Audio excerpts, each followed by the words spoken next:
Hello guys, good morning. Linis tayo ulit guys. Para konti na lang. Pagdating ng summer, konti na lang yung lilinisin natin.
Nakita nyo guys yung damo, green na.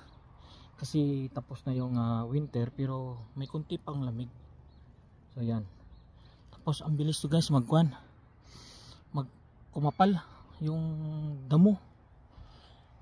Kaya yung gagawin naman, shovel ulit. Pag mataas yung damo, sasabilin. Yun. Shovel yung kwan pala. Ano yung tinatawag? I-mower pala guys, nakalimutan ko. I-mower pala guys yung damo pag mataas na yung damo kasi mabilis to tumaas kaya mower. So yun yung ginagawa pag summer, pag mower ng damo. Yan. So linis muna ako guys.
Ayan guys, nawalis na natin, tapos nilagay ko ng kwan, ano yun ang tawag dyan, nilagay ko muna dyan, tapos dito rin para isahan na lang mamaya pagkuha.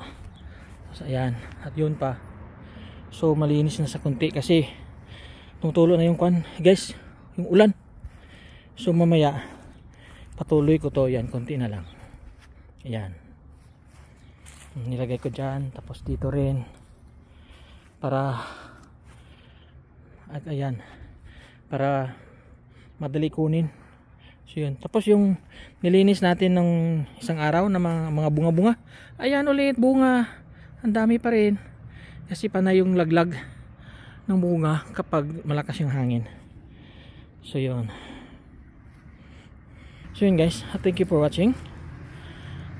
Don't forget to like, share and subscribe our YouTube channel. God bless.